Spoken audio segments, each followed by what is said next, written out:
All right, let's dive right in. We're starting off this explainer with what seems like a classic sci-fi mystery. But, as you'll see, it's going to reveal something much deeper, and honestly, a lot more unsettling about our own history. We're exploring how the whole modern pop culture obsession with alien abductions actually acts like a mirror, reflecting some of the most profound and unresolved anxieties from the American past. To set the mood, just listen to this incredibly visceral, eerie statement from Travis Walton. It drops us right into the terrifying heart of an alleged alien encounter. He talks about leaving the safety of his crew truck in a dark national forest, running headlong toward this glowing object, and he calls the experience mind-rending. I mean, that's heavy. An event so devastating that it just completely severed him from any normal life. It's an amazing hook, right? But to really unpack what supposedly happened to him, and what it actually means for us, we need to build some context. So, Section 1, A History of Alien Abductions. To figure out how these stories totally shaped our culture, we kind of have to trace the timeline. Think about how passive sightings of flying saucers, just seeing lights in the sky, suddenly escalated into reports of active, traumatic human captivities in just 2 decades. In 1953, a Florida scoutmaster named Sonny Desfigures reported losing consciousness near a craft, a pretty passive event. But then by 1957 in Brazil, Antonio Vilas Boas gave the very first account of being forcibly dragged into a craft for physical procedures. Fast forward to 1961, we get the famous Betty and Barney Hill case in New Hampshire, which completely shifted the narrative. And by the time the 70s roll around, cases like Pascagoula and Travis Walton are just dominating national media. That 1961 Hill case, it's absolutely crucial. Why? Because it introduced the whole concept of missing time. Betty and Barney were driving home, saw a craft, and basically lost 2 hours of their trip. No idea where it went. It was only later, through hypnosis, that they retrieved these vivid memories of being taken aboard and subjected to really clinical medical examinations by alien beings. This case laid the bedrock, for sure. It cemented the core tropes that would define literally the entire abduction genre from then on. Moving on to Section 2, the Travis Walton Experience. Let's ground all those abstract tropes into one of the most heavily documented cases in history. Picture this. It's November 5th, 1975, deep in the Apache Sitgreaves National Forest in Arizona. 7 loggers are wrapping up work and they encounter a hovering craft.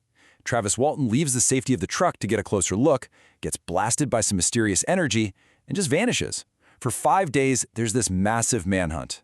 Authorities actually suspected his coworkers had murdered him. And then, out of nowhere, Walton reappears, completely disoriented and deeply traumatized. His account of what happened, which was eventually published as the book Fire in the Sky, became an inescapable cultural artifact.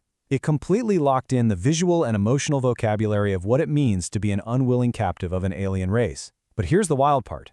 What did that captivity actually look like on the inside? Walton didn't describe some magical, ethereal realm. Not at all. He described a hyperclinical, terrifying nightmare. He woke up in a room that looked like a hospital or a high-tech lab, totally filled with surgical instruments. The beings he met? Silent, bald, with pale skin, no fingernails, no facial seams. It was almost like their hands were permanent surgical gloves and their faces were permanent surgical masks. He said he fought back with the desperate, superhuman strength of a trapped animal. It was the raw physical human fighting against this incredibly sterile, advanced technological captor. Which brings us to Section 3, the search for patterns. So as more and more people came forward with stories that were strangely similar to Walton's, researchers scrambled to make sense of it all. By the 1980s, you had researchers like Bud Hopkins finding this staggering consistency across totally unrelated cases.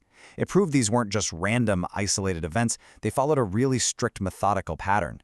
Hopkins found that abductees often had matching, unusual physical scars. He discovered these abductions weren't one-offs. They happened multiple times over a person's life, sometimes across generations. He noticed traumatizing memories were often hidden behind weird screen memories, like an owl staring at them. And the most shocking takeaway, the whole overarching goal appeared to be the creation of alien-human hybrids. So here is the massive, provocative question we really need to ask. What if we peel back the onion and discover that this whole sci-fi trope is actually mirroring a much older American trauma?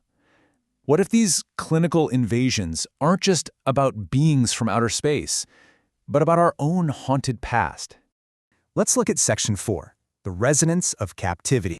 To see where these deep-seated fears of abduction truly began, we have to rewind all the way to 1682 and examine the very first American literary genre, the captivity narrative.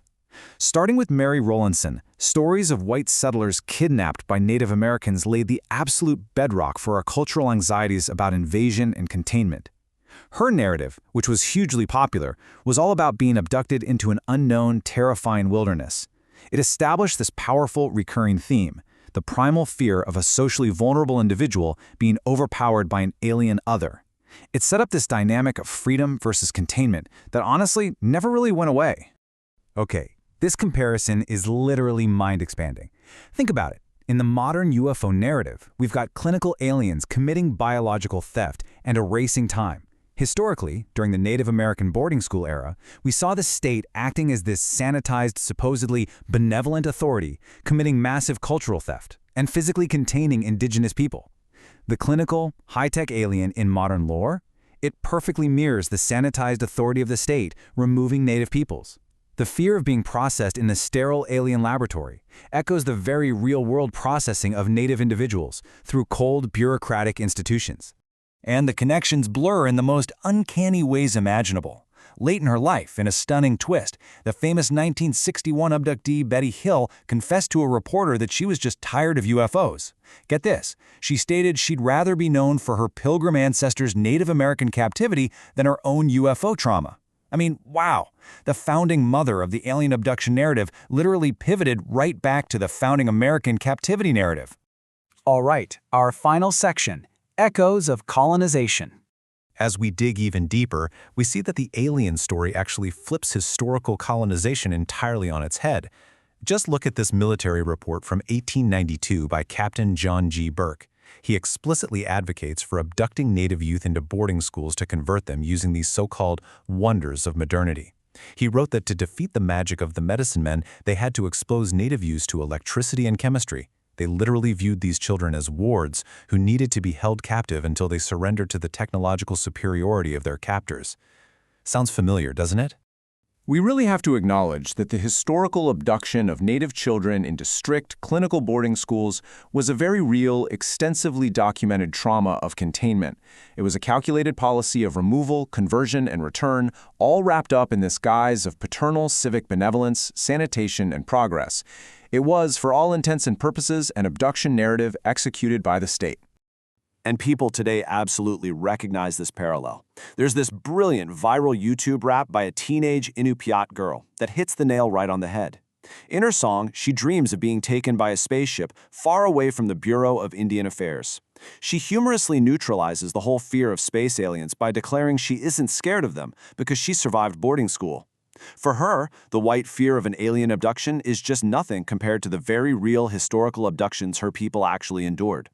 So what we're looking at here is a massive historical feedback loop. Modern pop culture UFO lore serves as a kind of vessel for us to process the unresolved moral ambiguity of our own past. We carry this collective, maybe even subconscious guilt and anxiety about the colonization of the Americas, and it just bubbles right back up in these narratives of high-tech invaders coming down from the sky to take our land, our bodies, and our autonomy. It's the ultimate uncanny reversal. The modern UFO abduction is literally the American frontier myth turned inside out. Think about Travis Walton out there in the forest. In the historical narrative, the white settler is conquering the wild natural landscape. But in the UFO narrative, the settlers become the invaders. Earth suddenly becomes the native land being encroached upon. And those clinical, pale, technologically superior aliens, they are cast perfectly into the role of the colonizers. Suddenly, the terrifying role of the colonized is forced upon us. Which leaves us with this final, honestly haunting thought. When we look up at the stars in absolute terror, waiting for a technologically superior force to descend from the sky, experiment on us, and claim our territory, are we actually just looking into a mirror of our own history? Who are the real aliens and who are the true captors? It's a question that completely changes how you view every sci-fi movie and UFO story from here on out. Thanks so much for joining me for this explainer. Keep questioning what you see out there.